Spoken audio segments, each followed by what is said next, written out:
Arabic and Farsi books because of what happened many decades ago.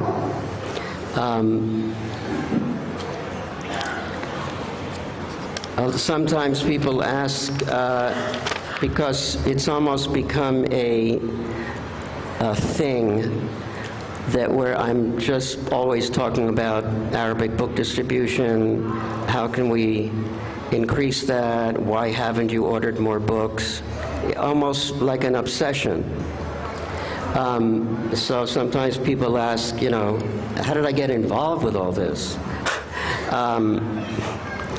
And to understand how I got involved, we have to explain how Prabhupada evolved me, how I evolved because of my experiences with Srila Prabhupada. And the title of this little presentation is Prabhupada's Arabian Miracles. And I was going to show a little teaser, because I'm living in LA, not far from Hollywood, so it's normal to do that, but let's see. But there's some very exciting things I'm going to show you. So to understand how I got involved with this, I have to briefly discuss how I felt in several steps, how Prabhupada brought me to what I'm doing right now. First, it seemed that he wanted to show me that he is not from this world, that there is no question about his divinity, and that it should affect me down to the very core of my being. This indeed happened at the Detroit airport in 1971, where the devotees had gathered and had come from all over the eastern half of the United States, at least, converging on that airport. And so we started to hear a big raucous screaming at the gate, and they said, Prabhupada's coming up. There was an escalator, and but it was walled off. There was a wall, so you would not see Prabhupada until his head would come above that wall. So as Prabhupada started coming up, and I thought everyone was seeing this, but I'll get to that in a second. I saw a light coming out of the stairwell, and I didn't even see Prabhupada yet. It was very bright and pulsating, and I was feeling immediately emotional. And then when Prabhupada's, and please don't mind that I'm describing this, but there's a purpose, as I said, and I think it was very personal. The second Prabhupada's head started to come above that, it was literally like a sunlight that I had never seen. And I got a hint of what it means when they say the effulgence from divine living entities and the Supreme Lord is like 10,000 suns. It was so overwhelmingly bright, but you could still tolerate it.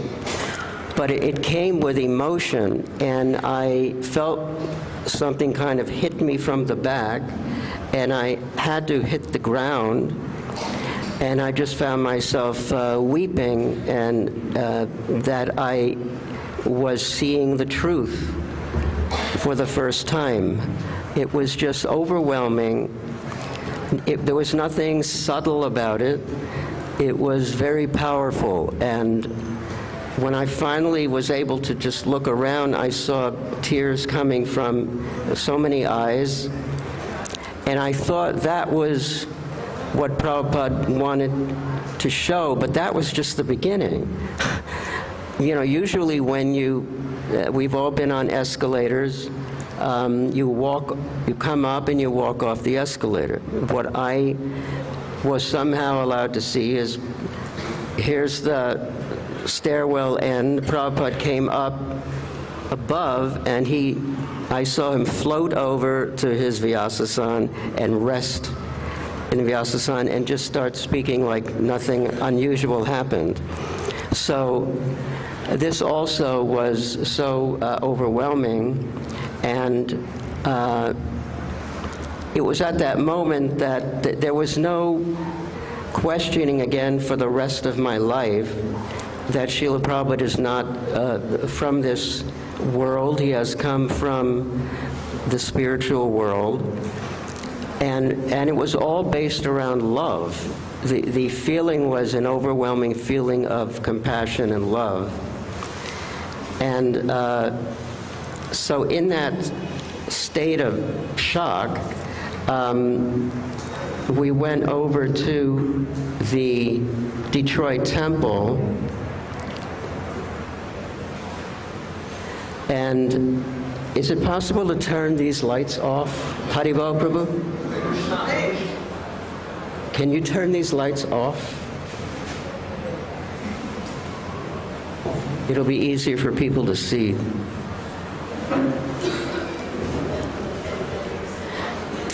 Thank you. So that is Srila Prabhupada and his most fallen servant as a hippie, basically. But I had been living in New Vrindavan. I'm coming up one step behind him, and this is at the Detroit airport after he had revealed all of that. And you can actually see flowers on his shoulder and on his chadar. They had thrown flower petals off the roof of the temple. And he is literally beaming. You can almost see it in the photo. There's an effulgence around him. So, can you, Prabhu, Haribo, can you leave one light on? Just one, like over here. The one on the right. This. Okay, thank you.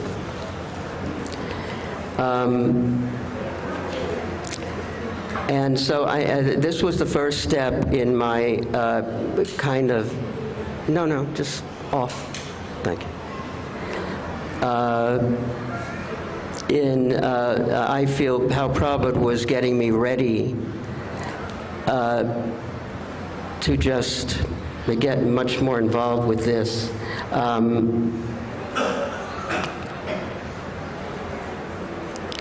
In about a month, I was on this bus. I'm in the left-hand corner, standing up, playing mridanga.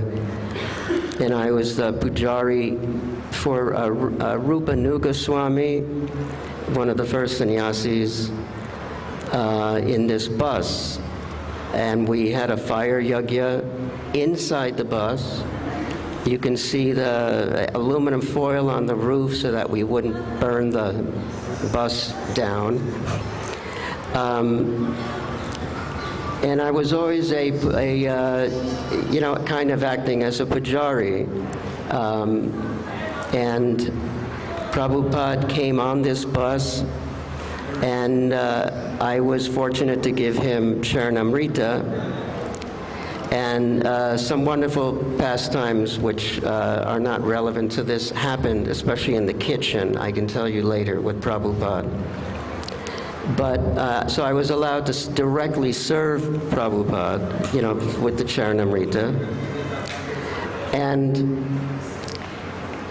a little bit later, I'm trying to speed this up, I found myself on the Nitai Padakamalam boat, which I now cannot find the photo for.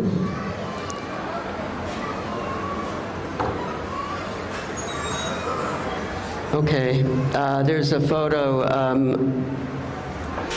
on the a boat that left out of Mayapur. We would feed the villagers as we went up and down the Ganges. And Prabhupada also came on the boat, and I happened to be the pujari on the boat, and I gave him again the Charanamrita. And so I just felt that I had these, I'm sure many of you had far more direct experiences, but for me, I felt these meant something, but then the big one happened, which I call, when I had gone to India. After, in Mayapur, I went to Calcutta, and I was able to go into Srila Prabhupada's room, and I had wanted to be a doctor, had a degree in biology, and I call this, with 10 words, he changed my life. Just 10 words. I could go into everything that happened and how I saw he was speaking. When I walked in, he was having a conversation, but there was no one in the room that I could see. So I felt I interrupted maybe a conversation with Narada Muni or his spiritual master. But he basically, as I kept saying, I wanted to study under his Ayurvedic doctor, his Kaviraj.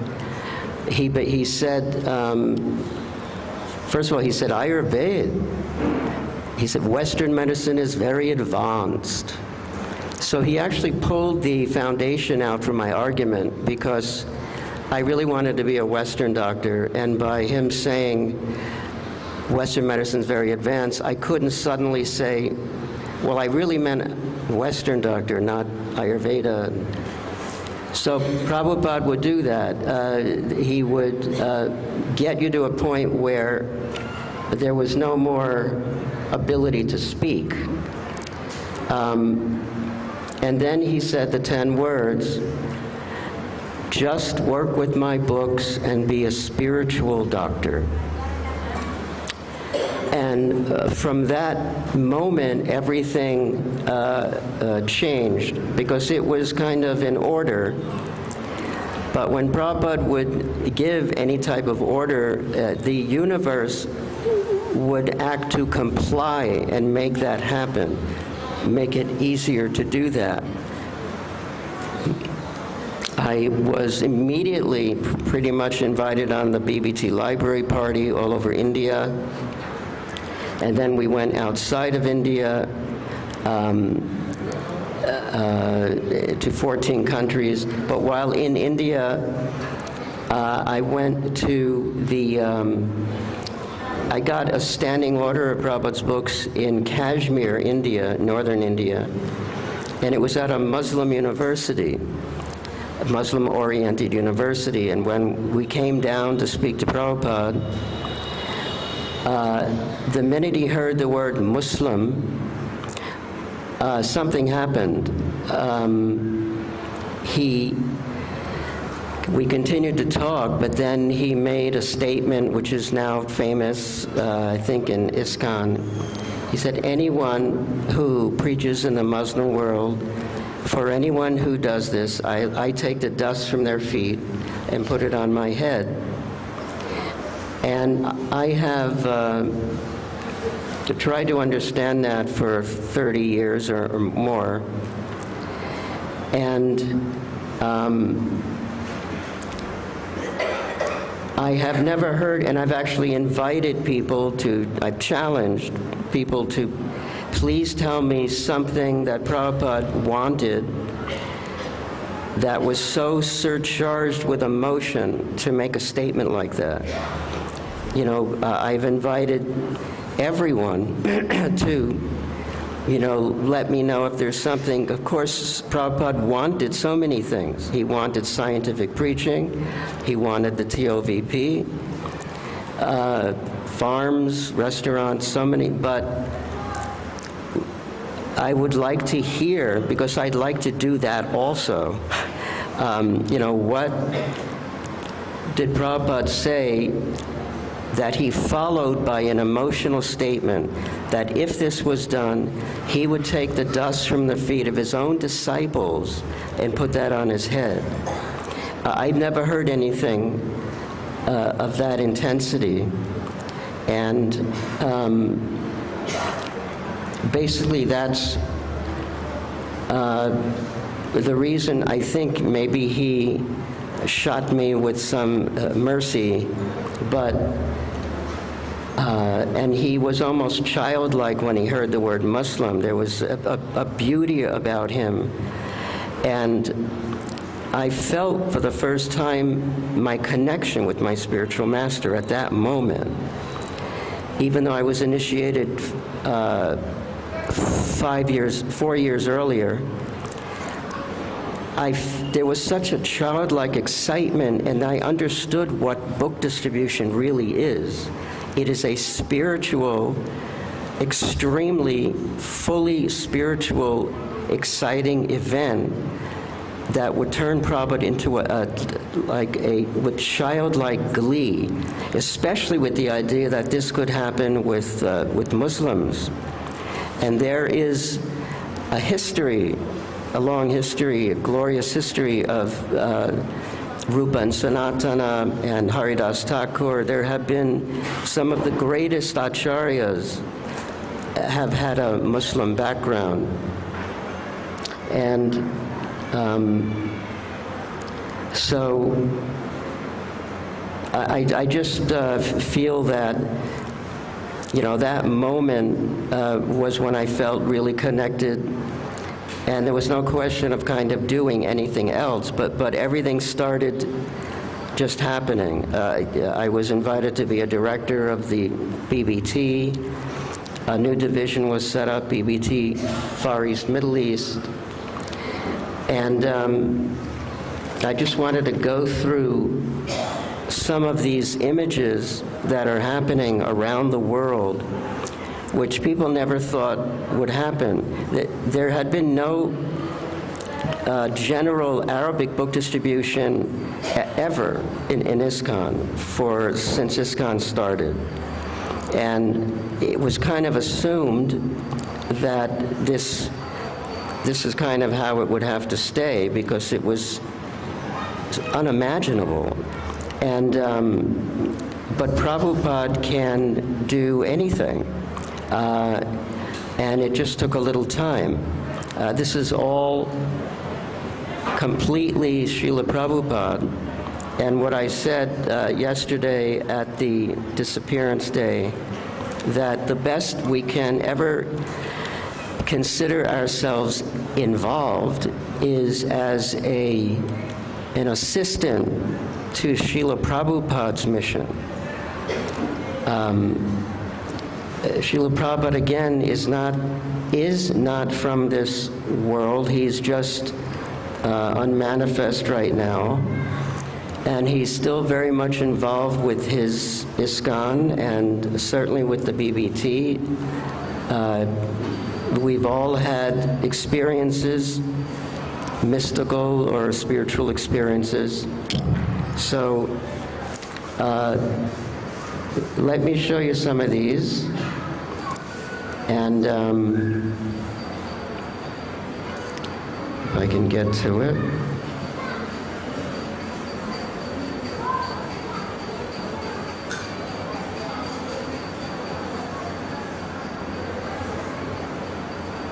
Okay. So this is in, can you see this okay? We should, I'm going to move this aside.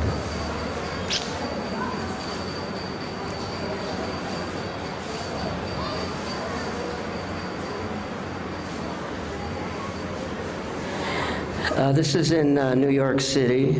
That's the perfection of yoga in Arabic.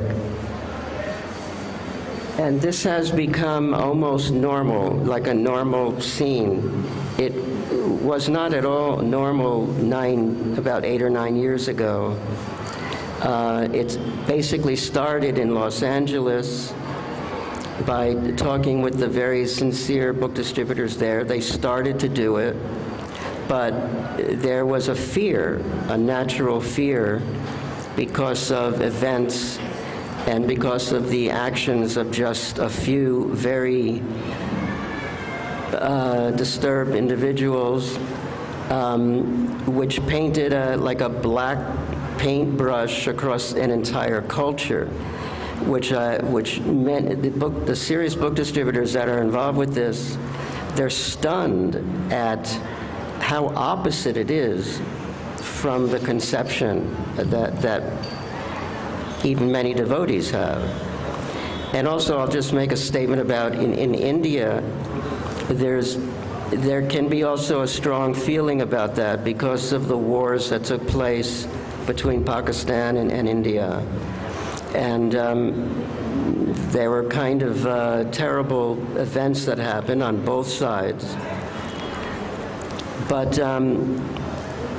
when a person just distributes one Arabic book, there's like a magical thing that happens where they discover that not only are they interested, but they reach out for the book.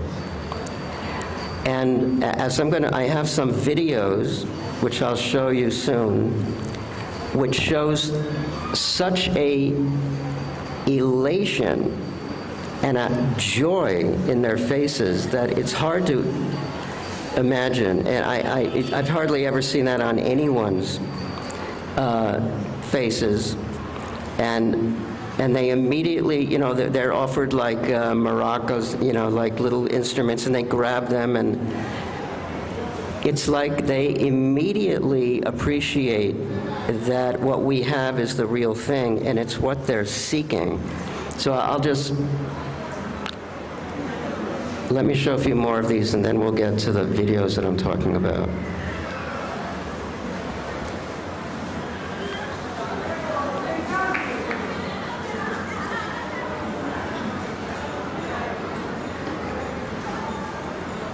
This is I just came back from Europe. I did a Europe tour of the temples where they are distributing Arabic books in France, Germany, the UK, and Italy. And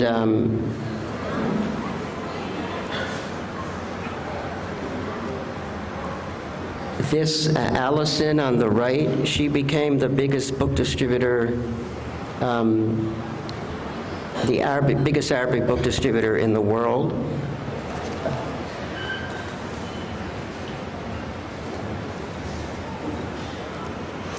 And this is in a little town called Nancy, Nancy, on the near the west side of France. And they started to distribute 4 books at one time, what they call a book stack. And by Krishna's grace, I got the idea that we should increase the book points. I don't know, are there any book distributors here? Well, then you know about book points. That Prabhupada started that. He assigned certain points to a book depending on the size of the book, the thickness, how many pages, because he knew that his Western disciples are very competitive, and he greatly enjoyed when they would practically be, lovingly, but not so lovingly, almost strangling each other to try to get the best scores. And therefore all the book sales went up. So in order to try to encourage the book distributors to get over their fear of Arabic book distribution, it took me a year to do it, but managed to put through the global BBT body, that just for Arabic and Persian, Farsi, the book points will be highly increased, to the extent that a small perfection of yoga, for example, is a quarter of a point in every other language, but it's 3 points, which is more than a Bhagavad Gita for Arabic, which means it's 12 times the book points. So this excited the serious book distributors. So here, Allison is one of those. And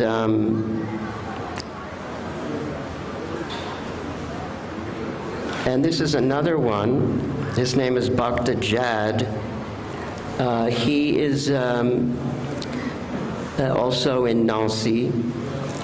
And it was like they captured the number 1, 2, and 3 spots in the world because they got involved with selling these stacks of books. That means you have 4 books, same size, you put a ribbon around it, so it looks like a gift. And it becomes even easier than distributing 1 book alone, because it's like an item. They're not expecting anything, 1 book, 5 books, but it looks like a gift. And that process is becoming very popular. This is Bhaktin Dora. She was the 3rd one in the world. And you see the center, this woman wearing the hijab, I mean, that's a genuine smile. We didn't tell her to smile.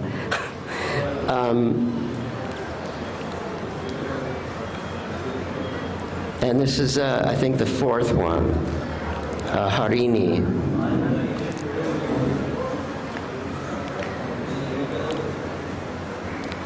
I'm going to go a little faster because there's some, I'm building up here.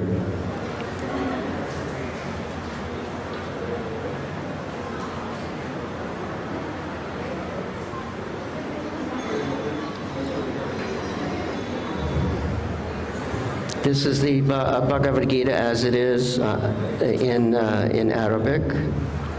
And Daivi Shakti Mataji distributes these right out of the Matchless Gifts. They have all of our books. This was also, the United Nations recently had a conference in Kenya, and 500 Gitas were sent from Vrindavan to Africa.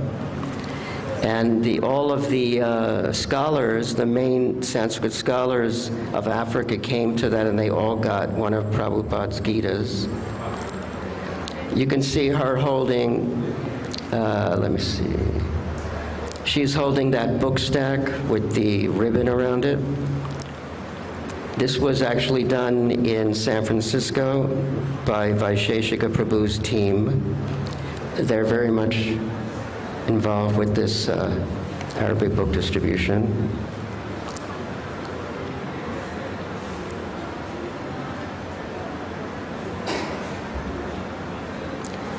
Things are, sorry, it's a little slow. We couldn't get the connectors for my laptop, so we're using the local laptop.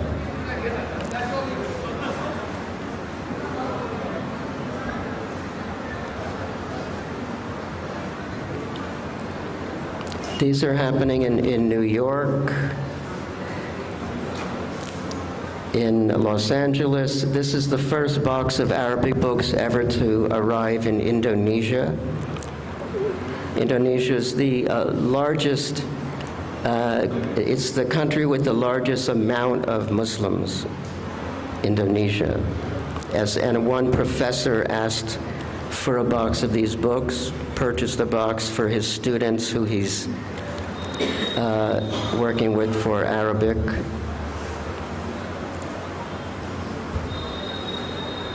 Even in the subways of New York, this Divyangi is a very big book distributor, distributing to a nice family in the subways. She called it a Christmas set. And this is my lead translator. His name is Prabhupad.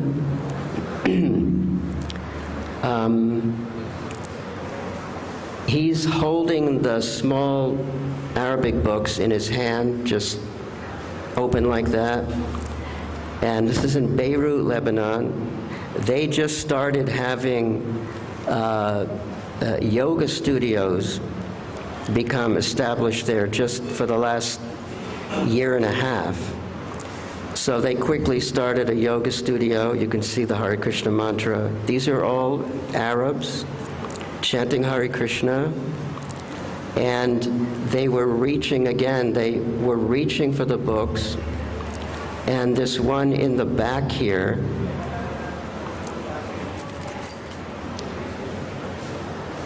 right there, she's hugging our female translator and crying because they feel that this is the real thing. They naturally want to go above religion, the Muslims that we see, because in a sense their religion has failed them in many ways. And they're tired of being compared to these other people that have caused all this trouble, who are a tiny, tiny percentage of the 1.8 billion Muslims. So, you know, it's like a relief when they see us. And you'll see that in the videos that I'm going to show you very shortly.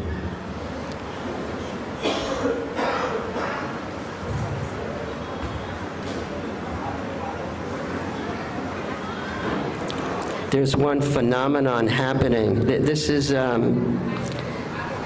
it's an older one, but this is an example of, we have this World Sankirtan newsletter, which shows the scores.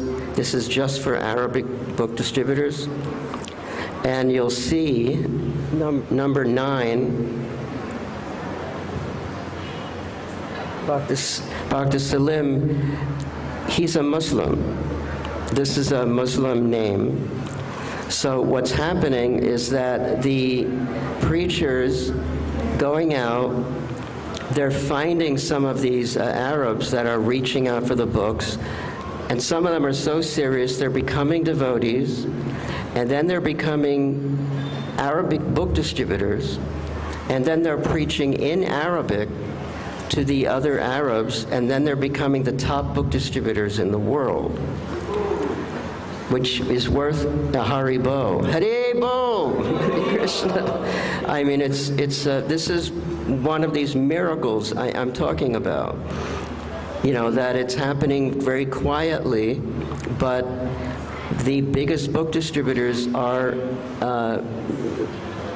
Muslim who have taken to Krishna consciousness and have fully surrendered. This was also this Bhakta Jad, who I showed you from Paris, from Rome. He was the #1 in the world. So I would call that a miracle. And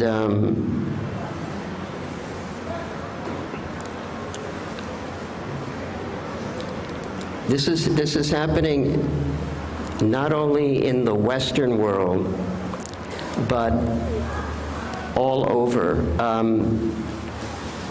The idea came because we cannot generally go directly into the Middle East and walk down the streets and distribute in Riyadh, Saudi Arabia, or Qatar, or even in the UAE. They don't allow that.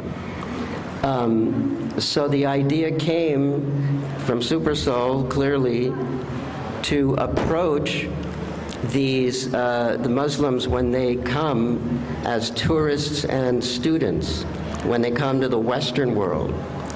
And then because they're on temporary visas, they take the books back home with them. And we get letters in Arabic from the Middle East asking for more books. So that's, I guess, another miracle, that we've distributed about 220,000 books, in the last 8 years, and they all find their way back into the Middle East. They told us there's no problem. They have no problem at customs because they're just bringing a few books, 2, 3, or 4 books. It's personal, and the customs understands that these are just, they're souvenirs. A few books on yoga, it's not a problem. If they would bring back boxes of books, yes, there'd be an issue. But this is how the books are getting in. We can't go direct, but almost direct. Prabhupada said there's 2 ways to touch your nose, like this or like this. So we're doing this. And it's almost like the Prabhupada is turning the Muslims themselves into book distributors, because they're taking it back home and they're sharing the books with their friends and family. So if 10, if they show it to 10 people, which I have no doubt they would, that's 10 times 220,000, like 2 million seeds. This can grow, very exponentially. And it just started a few years ago. There's also there's some very nice photos in Los Angeles. Mostly tourists come.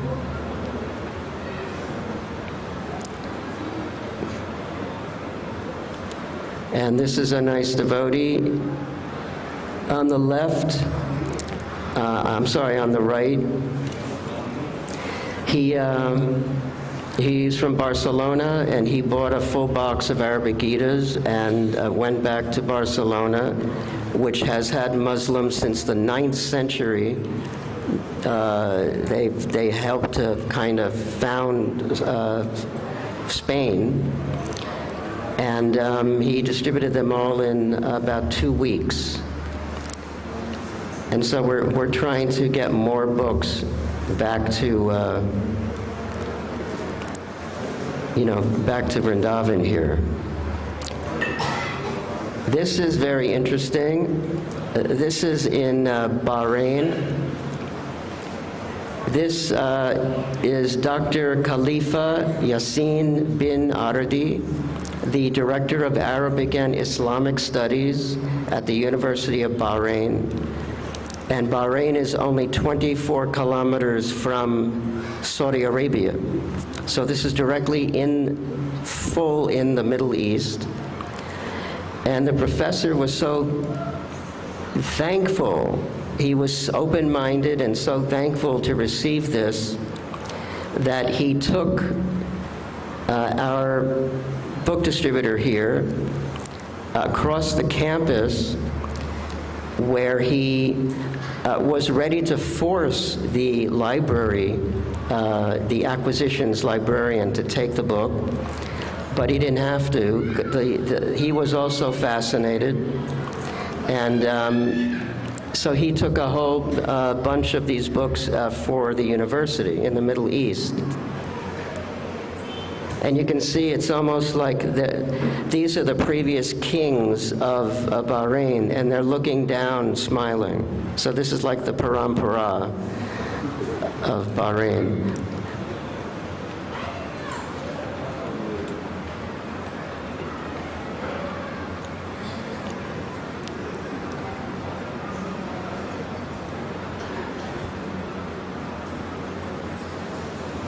So we just have a few more, and then I'm going to show something that I hope may excite you.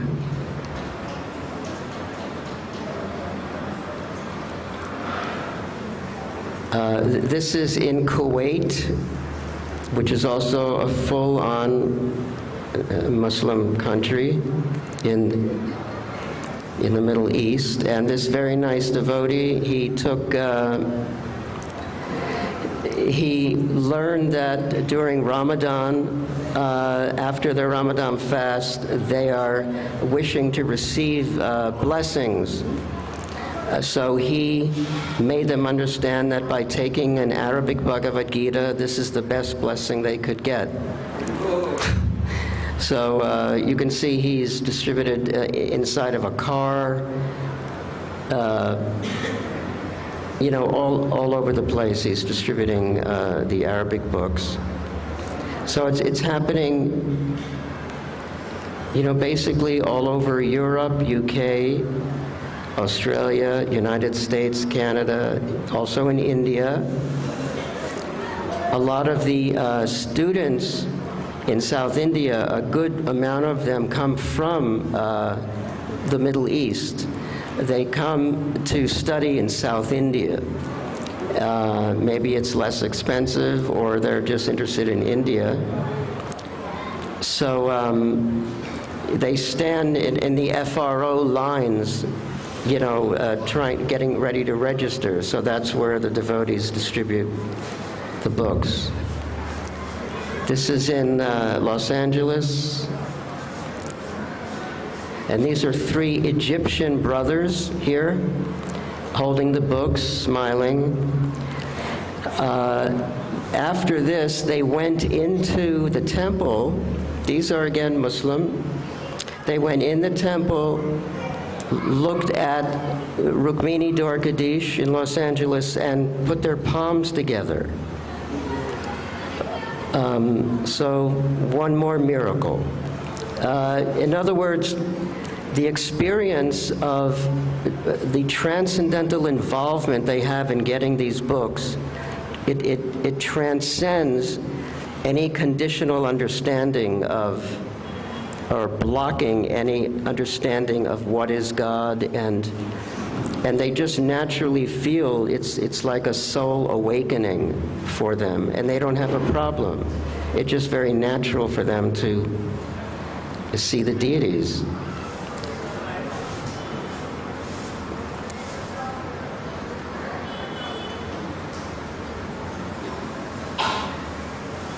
This is when we first offered the Gita to Srila Prabhupada in Los Angeles. What year was it? This was 2018, very recent.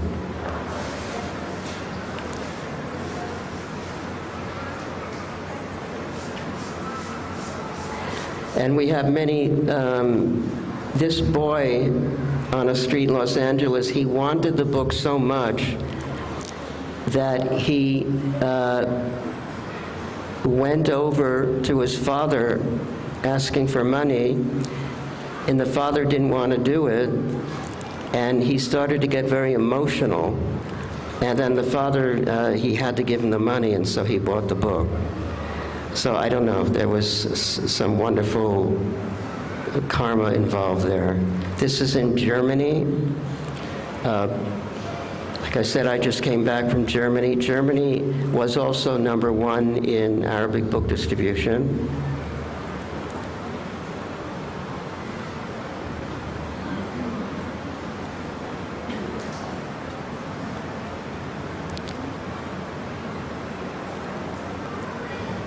This is just a little, I don't know, if I click on this, can you hear it also?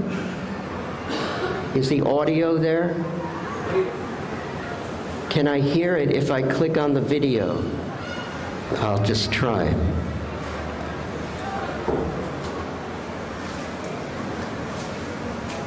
The mic,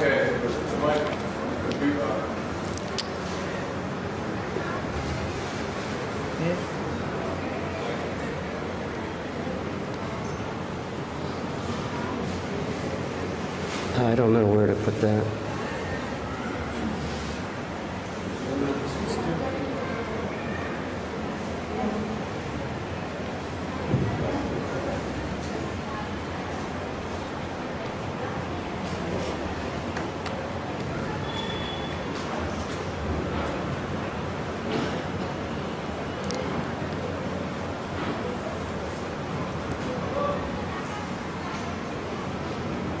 This is a microphone?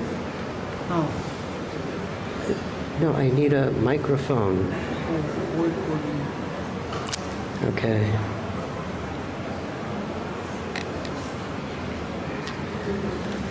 Yeah.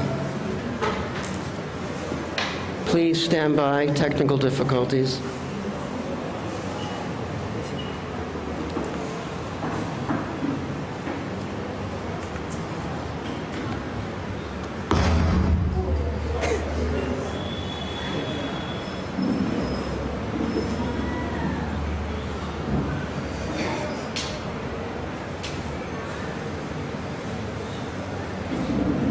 you have it up?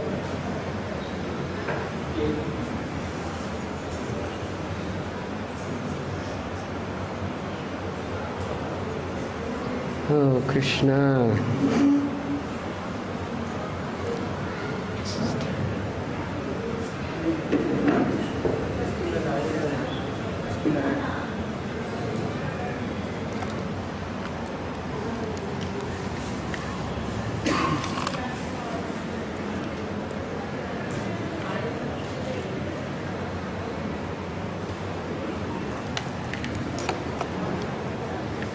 Where can I plug this in? Wait.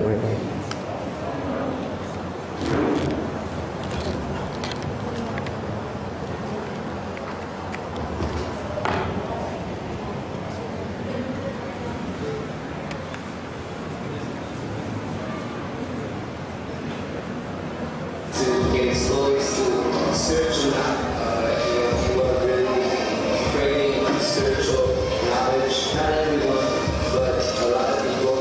And we get people from all walks of life. People from Turkey and Iran, Middle East, and China. These are like territories where these books might not even be allowed there because they're under heavy rule.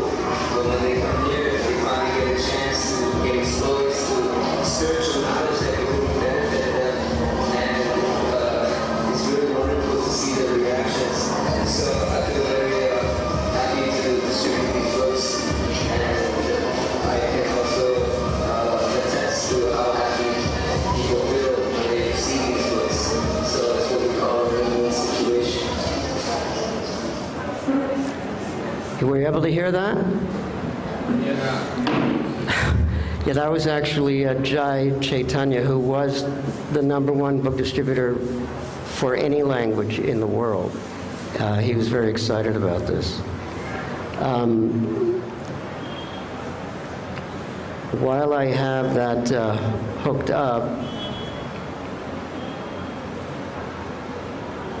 I want to just show you these last 3 little videos, and then if we have any questions, I'd really like to hear them.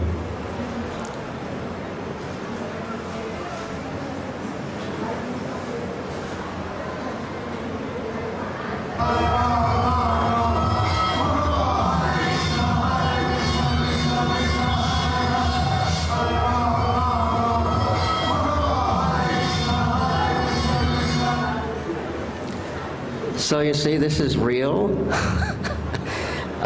That's, they are in bliss right now. He just gave them the book, these small Arabic books, and he said marhaba, which means hello, welcome. And they're thrilled to be brought in. This is just the first one. They get better. Once more.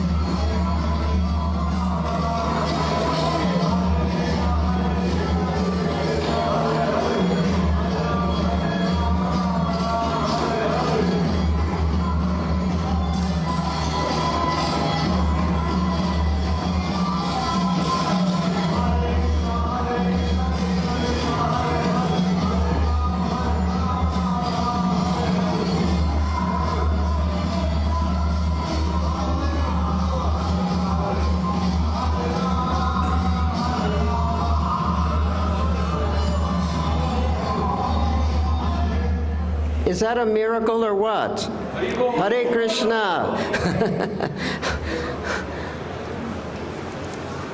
If you saw that, she was the wife.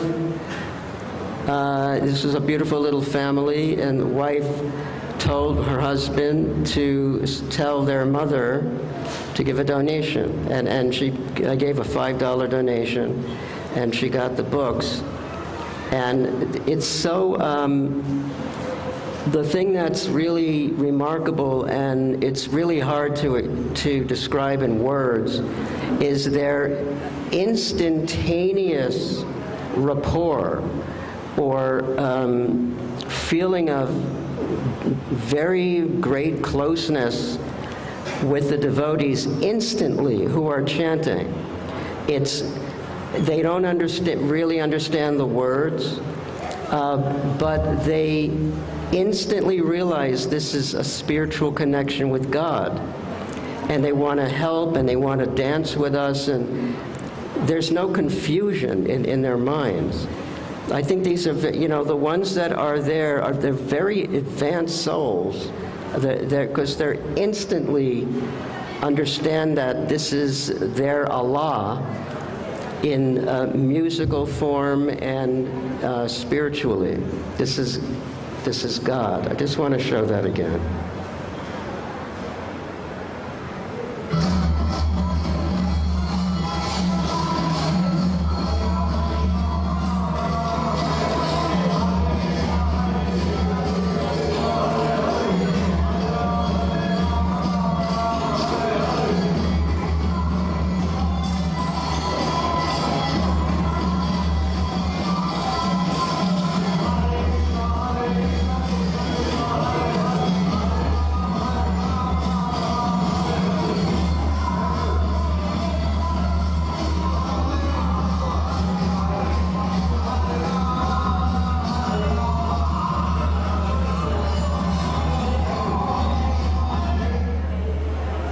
And this is the last one. I have a whole bunch of these. One of the devotees who goes out on Sankirtan, he said he's dedicated to making videos of the Muslims chanting and dancing with us. But this is happening worldwide. It also happens in London. It happens in Sydney. It happens in New Zealand. It happens in France, where there's 6 million Muslims. So this is where you see it live. Also, if you're distributing books, the book distributors see it every day. This woman, Muslim wearing the hijab, was so blissed out that she danced off screen, and she was like praying, "This is Allah, this is Allah."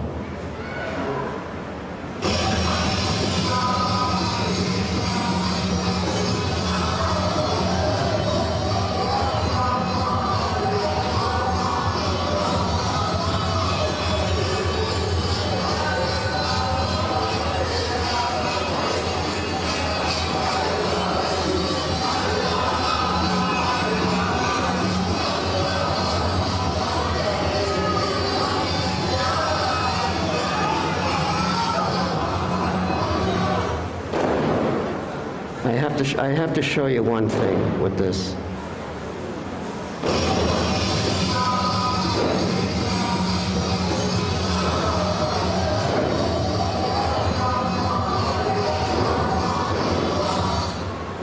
Like this, like she really couldn't believe what was happening. She was like a little, confused, but knew it was good, and then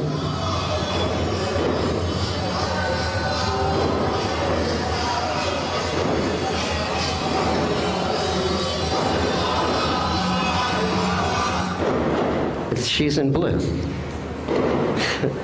I mean, I just see so many times they're so elated by dancing and singing with us. And they've often said they wish they had musical instruments and singing and dancing in their religion, because they said, we know this is bringing us closer to God. So, is this okay? Is it a little inspiring, I hope?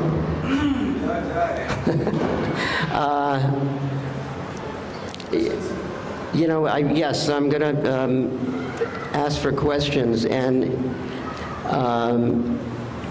basically we are, this is one of the newest divisions It's unlike India or America, where they've been around for 40 years. So, we need help in every way. If anyone's interested in helping in any imaginable way, please approach. And even to help us run it, and if you know someone that could help us print books, because this is an explosion. It's like a revolution that's happening in ISKCON.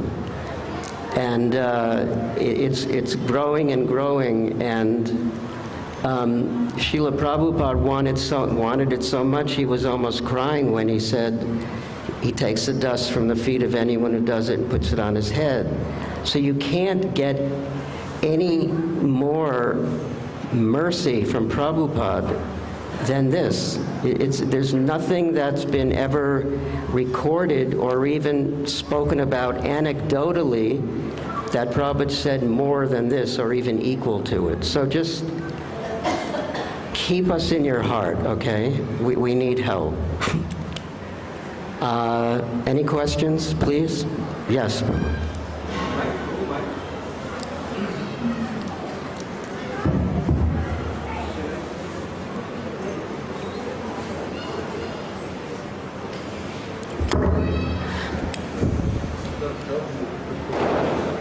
Oh, it's... The Prabhu is playing Mridanga on the head. Huh? The Prabhu is playing Mridanga in bit head. Prabhu's son. Is Prabhu's son. Yes. Forgot to mention that. This is Prithu Prabhu's son chanting, and he's leading the chanting in Los Angeles. So you should really get involved. I know. But are there any questions? I mean, please challenge, any challenging questions, any supportive, challenging, anything that's confusing. Hare Krishna. Prabhu, I think slowly solved the world's problem. So if you are doing it from past 4 years. I'm sorry, say. 18 you started now with this Urdu version? No, this is Arabic. Arabic. So Arabic is the only language the Muslims they read. Like Malaysia, you said you are distributing. There also they read this Arabic version? No. There's many Arabs throughout the world who read Arabic. In some places, there are very few who read Arabic because they generally have to study Arabic in the madrasa to read the Quran. So there's some of them read it, but in generally, like for example in Bangladesh, they are Muslim, but they speak Bengali. And in Malaysia, they don't speak so many, there's not so many who speak Arabic. But they're all over the world. As I said, there's 6 million Arabic speakers in France. There's even more than that in Germany. On one street in London called Edgware Road, there's over 100,000 Arabs and businesses on that one single street. So they're everywhere. There's 1.8 billion. That's like a third of the world's population. Okay, in that street, how many have we sold Arabic? We've done, it's like a part of a drop in the bottom of a big bucket, but it's something. We've distributed about 220,000 books, about almost 250,000 books. And that's in like, 5-6 years, something like that. So you can't, Prabhupada once said that an Arabic book equals 10,000 of any other book, spiritually speaking. So this is a baby, and it's growing. And it's starting to grow exponentially. And it helps that we have the higher book points, so that the serious book distributors are extremely interested. And they're telling us the only reason that they are not buying constantly is because we only have 4 books. We need more Lakshmi. We have the books all ready to print. Also in Persian, Farsi, we have all the books ready to print.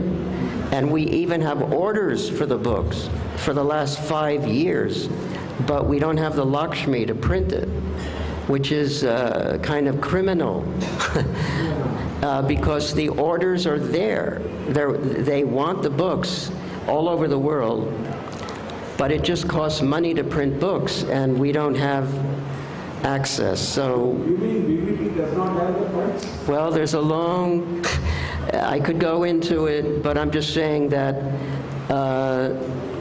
each division of the BBT is like a separate publishing house, and so they have their own reasons why they need to have their money and this and that. This is really criminal, what you told. Well, You should have funds for this. I know, so please ask your billionaire friends to help, please. And the second thing, how they have accepted the bad ones. The what? The bad people, they don't want, like in Bangladesh, we are doing very good preaching. That is the reason why they are attacking. So after knowing they have this Urdu version, Persian versions, how are they reacting? The bad ones, good ones of course they will accept. The bad ones, is there any reaction? Well, in the, all over the Western world, and even the places I say in India, my name, my email address is on the back page of every book. And I'm inviting comments. Not even one time have I gotten any complaints. And they could send me bad complaints from the Middle East if they wanted, because the books go back there. So we haven't experienced that. And also in the, like as bad as it ever got in Los Angeles, there was a group of 3 boys, and they were like young, rebel rousers, as they say. They were looking for trouble. And one of our most seasoned, expert, Indian-bodied book distributors, he said, here's a book in Arabic, and they said, what is this? We have Quran? And he just very calmly said, that's very nice. This will teach you to become a better Muslim, because it is the ancient knowledge from India.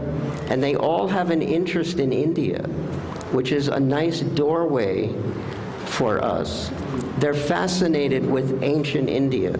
Sometimes the women wear saris just for play, and they like Hindi movies. So, but what happened then was an elder Muslim came up, and he chastised the 3 boys. He said, these are genuine people. He told them that in Arabic. And then he demanded that they buy the books. So that's as bad as it ever got in the last 9 years. But are there, difficult areas in the world? Yes. But I bet even in Bangladesh, if you would approach students at University of Dhaka or any university, they would be quite open-minded about this and actually fascinated that we have these books in there, because they consider Arabic a sacred language. That's another reason why they're amazed when the book distributor comes up to them, showing a book in their sacred Arabic. No one gives them anything in Arabic, ever. So it means so much to them that we cared for them that much. And some of them start tearing up, they start crying. It's an incredible experience. It's really on the, I don't know if you know these phrases, there's something called the cutting edge, but this is beyond that. It's the bleeding edge.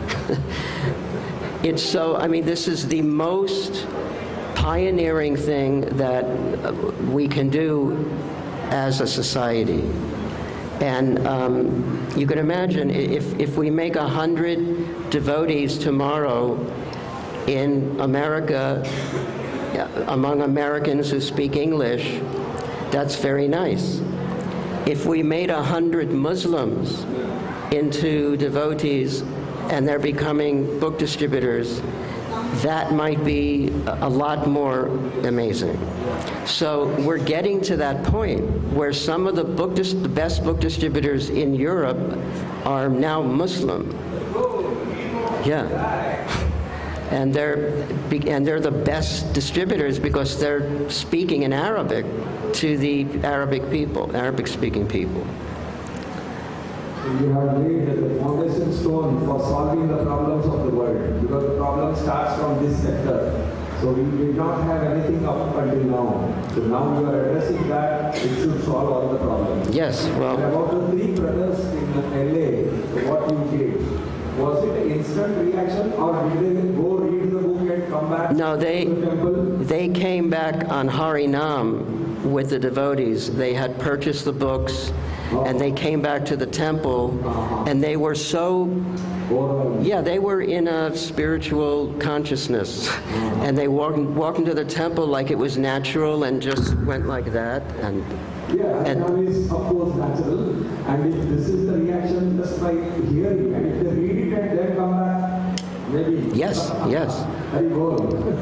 Are there any other? Thank you, Prabhu. Hare Krishna. You got any? Come on, there's so many of you.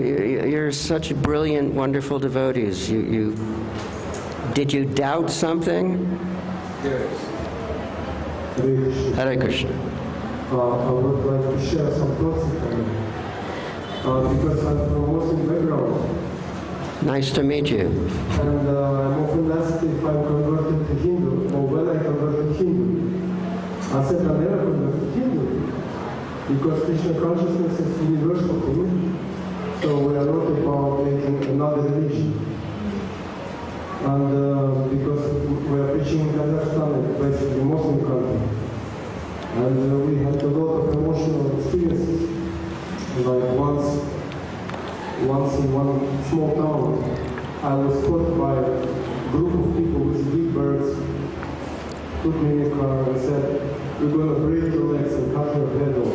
Because I was in Vaishnava clothes with steel, and they said, "What are you doing in our town?" And then they were talking very roughly to me. And then I asked them, first I was like, became a little bit excited, and then I asked them, "Are you Muslims? Who are you? Are you Muslims?" And they became surprised and said, "Of course we are Muslims, can't you see?" And then they said, "Why do your public is talking like that? Why do you pronounce such bad things?" And they had repented. And they all apologized to me many times.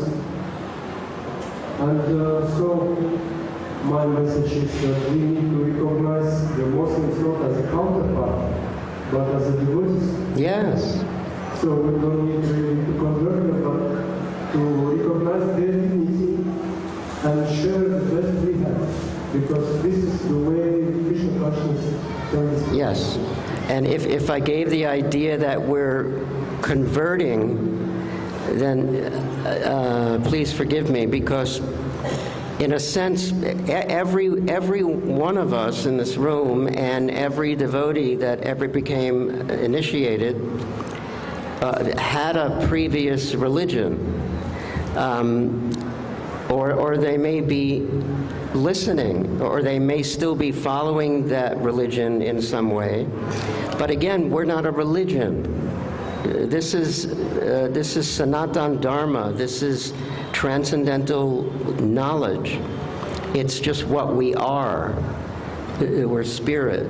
So this is why the Muslims that we've met, and the 220,000 that have gotten the books, they got the books because they felt we brought them above religion. They don't want to stay there. You know, they're quite, that's why I said they're very serious about God, about spiritual life. And they don't want to get messed up in all of these arguments happening, or worse, on the religion level.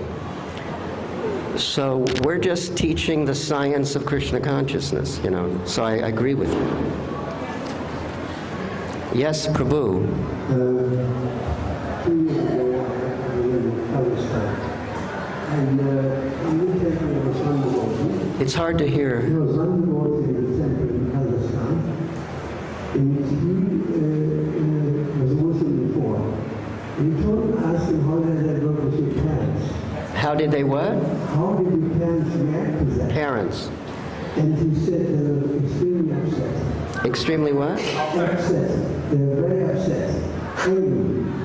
So they went to the mullah and complained. And the mullah said, if you come, I'm going to talk to him. So when he came, there were 3 mullahs sitting. They wanted to hear. He said, now you tell us what this is all about. And so he explained to them Krishna consciousness in a non-sectarian way, saying that God has no names. They know that Allah has 99 names. So 99 was spoken to the year of Catholic. So anyway, so the Muslims, mullahs listened very carefully. And then they said, we want to talk about it in private. They went to the train and the back, and they came back and said to the parents, this is a genuine religion. This is the what? I'm sorry. Genuine religion. He said, Yes. It's not our religion. It is a genuine religion in worshiping God. There's no doubt about it. You should allow him to do that. It's a good thing. Jai Haribo. Yeah, it's pretty common when if we many of us have experienced that our parents were very upset when we became devotees also. But that's an example of their open-mindedness when they understand the facts. Anyone else? Any wonderful Vaishnavis here?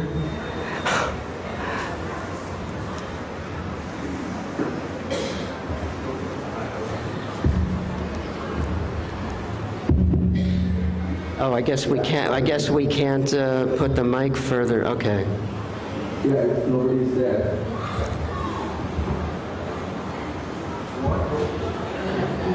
So I just met a Bengali boy yesterday.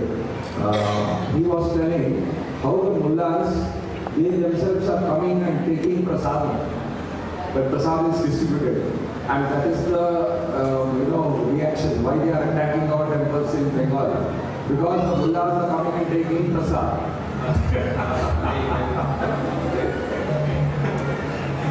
The white was there.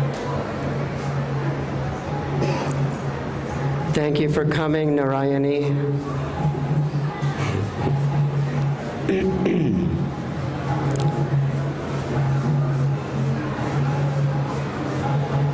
Hare Krishna.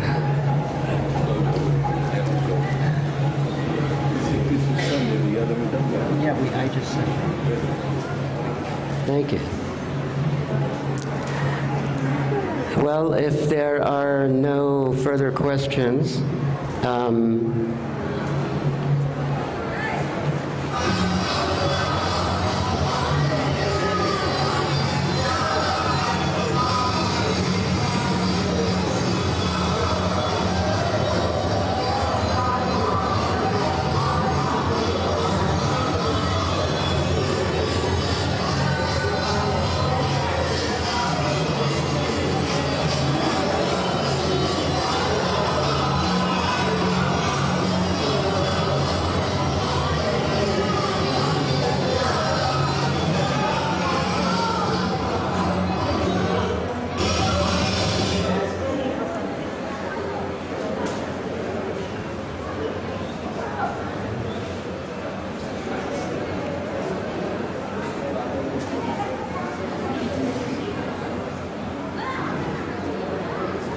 I'm just going to take the whole 6:30, 5 more minutes, because there are more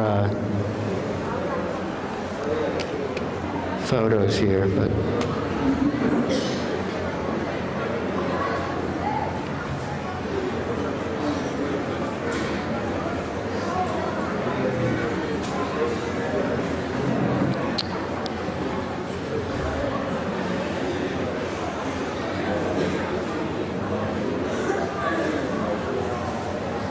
Well, since on this side you don't seem to have any questions, I assume that you agree with everything I said, so.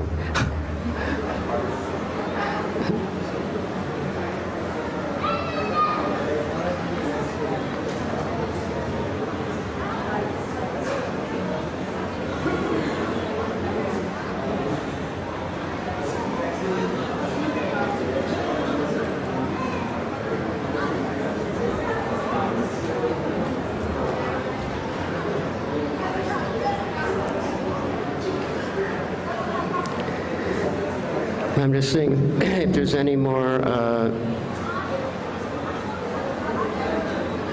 highly interesting ones. So many college students get the books all over the world, at the University of London, all over the States, Canada, and France, in South India, and those are the most open people, the students and the tourists, and they're the ones that bring the books back home.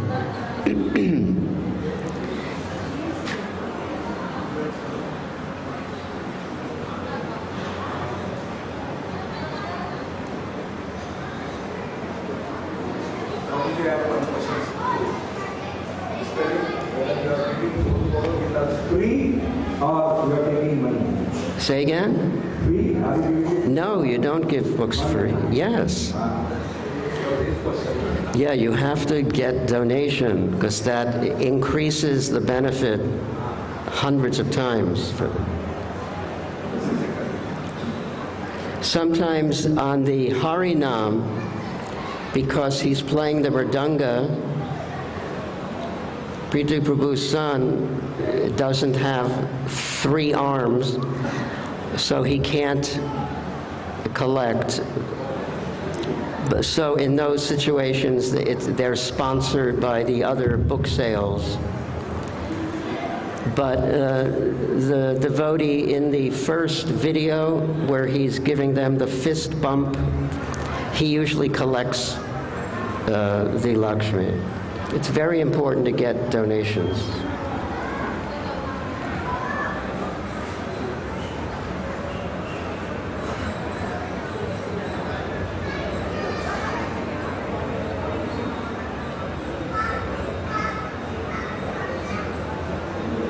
Yeah, even on the beaches of Venice Beach in Los Angeles, there were 5 students who got the books.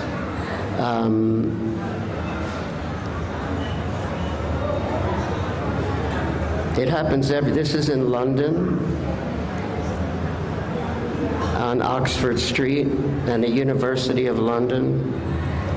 This is Adi Karta Prabhu, big book distributor, distributing in Arabic perfect questions, perfect answers on Oxford Street, London.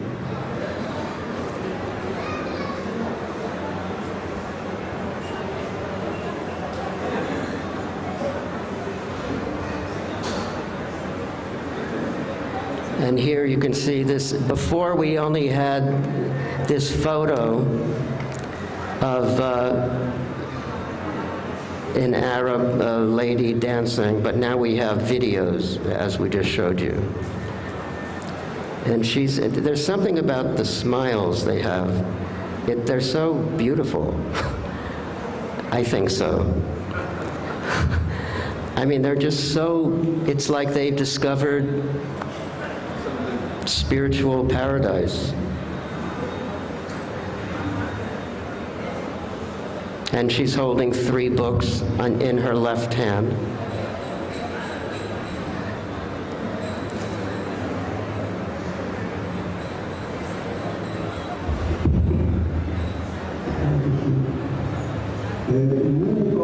called Hainan.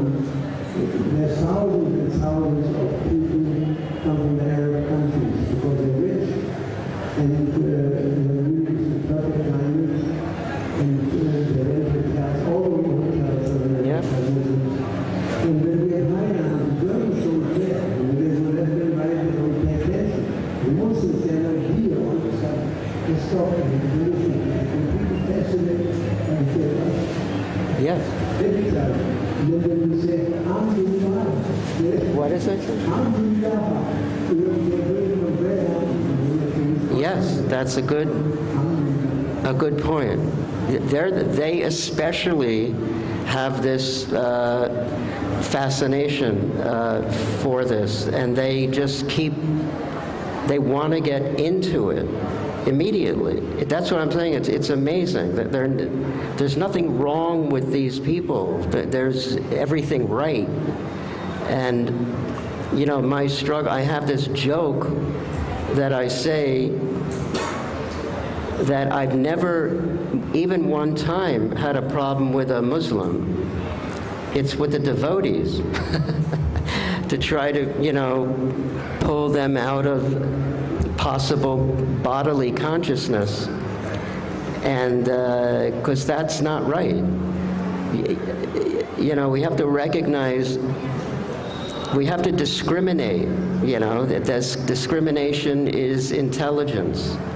You don't say that an entire culture of 1/3 the population of the world is all bad because of some crazy people. Few, very few. Yeah, extremely few.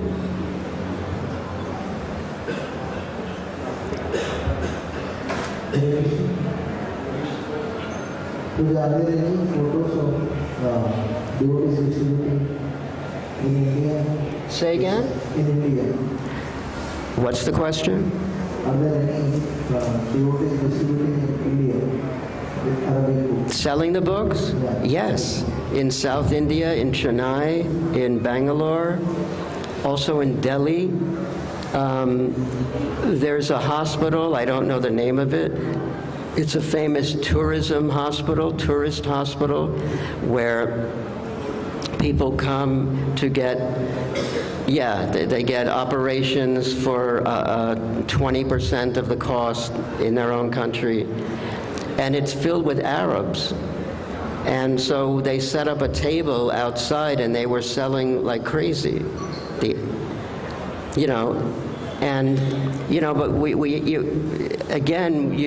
it's common sense. You have to be careful. 2 brahmacharis thought, but before they did it at the hospital, 2 brahmacharis got very excited in Delhi, and they thought, we're going to, distribute Arabic books. Where's the best place to go? Let's go to a mosque, a masjid. So they went inside. Listen, Pritu. They went inside the mosque, with the Gitas, and they were chased out by the priests. And they had to run. They didn't have any weapons, but they were chased out, and they dropped the Gita. And so Prabhupada said spiritual life is, 80% common sense. Would we appreciate if some Muslims came into the Krishna Balaram Mandir with the Quran? And so, no, we wouldn't appreciate that. Maybe we would gently say this is not the right place. So then they thought, let's do it at the hospital. And I said, thank you very much. So, it's, if it's done with care, the nice attitude of the Muslims naturally come out. And, there's ways to deal with things,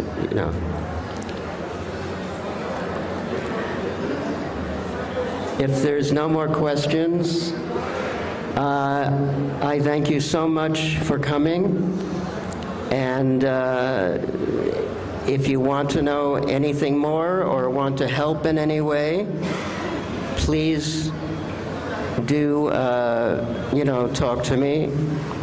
I'm here for about a month. Satyanarayan, they know me at MVT. But thank you so much. Prabhupada wants this so much. I want to, in closing, Vaisheshika Prabhu put together something, because he's selling a lot of Arabic books out of the ISV. Yeah, I don't think I can do it because this is not my computer. Anyway, he made a nice video just begging any possible donor to please take the books, because Prabhupada wanted it so much. He really expressed himself that how much Prabhupada wanted it. Prabhupada never made a statement about taking the dust from anyone who does it. He never made that about any other devotional service. So maybe sometime in the future I can show that. But this is a very unique type of pioneering preaching, and it's working, and it's safe, and it's proven itself 220,000 times. Before this, a long time ago in the 70s, some very bold, courageous devotees like Ravanari and Tribhuvanath went into war zones in the Middle East and trying to distribute Arabic books.